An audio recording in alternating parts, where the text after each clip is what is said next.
বিসমিল্লাহির রহমানির রহিম। আসসালামু আলাইকুম। আমি শহীদ মিরাজের বাবা আব্দুর রব যাত্রাবাড়ি। আপনারা জানেন এই সেপ্টেম্বর 2024, জুলাই, আগস্ট সারা বাংলাদেশে এই ফ্যাসিবাদী হাসিনা যেভাবে পুলিশদের, আওয়ামী লীগ, যুবলীগ, ছাত্রলীগ, বিপ্লবানী পুলিশ যেভাবে নির্বিচারে আমাদের সন্তানদের উপরে গুলিবর্ষণ করেছেন, কেন করলেন? এই বিচার আমরা চাই আপনার মাধ্যমে দেশের কাছে, দেশের জনগণের কাছে। আমি শহীদ মিরাজের বাবা, আমরা এই 9 মাস রাজপথে খালি শুধু একটা কথাই বলেছিলাম যে শহীদের সম্মাননা, শহীদের মর্যাদা, শহীদের তালিকা।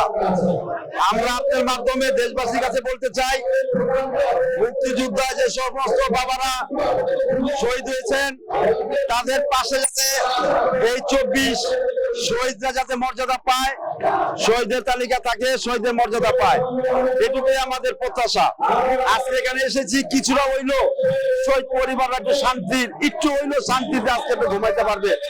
এই 1 বছরের আন্দোলন, শহীদের সম্মাননা করবেন ডাক্তার ইউসুফ।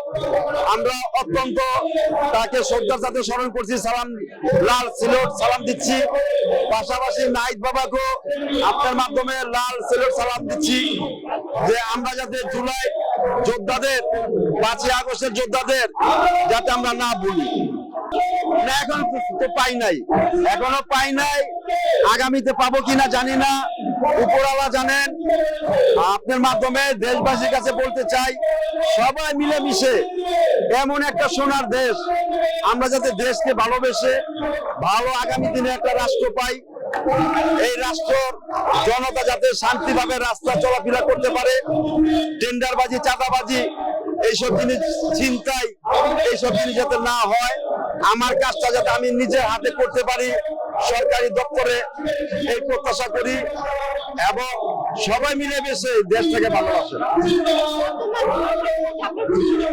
বর্তমান সরকার কাছে প্রত্যাশা সবচেয়ে থেকে আমাদের যে শহীদের যে সম্মাননা, শহীদের মর্যাদা, শহীদের তালিকা 1।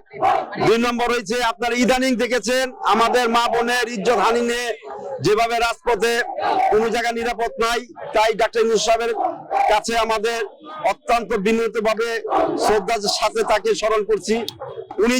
উনি থাকাকালে এমন একটা আইন করুক, এই আইনটা যাতে সংসদে পাস হয় এবং নারীদের সম্মানের হানি না যেভাবে হইতাছে বাসে, লঞ্চ ঘাটের জায়গায় জায়গায়, এইটা দৃষ্টান্তমূলক সাক্ষী তদন্ত মাধ্যমে যাতে তাদেরকে ফাঁসিতে ঝুলে দেওয়া হয়। একজনকে ফাঁসি দিলে সারা দেশের মানুষ দেখবে। আর যাতে আমাদের মা বোনের ইজ্জত নিয়ে যাতে কোনো চিনিমিনি না করতে পারে, আমার বাবারা যাতে রাস্তায় যাতে কোনো ইজ্জত হারিতে না হয়, অসম্মানী যাতে না হয়।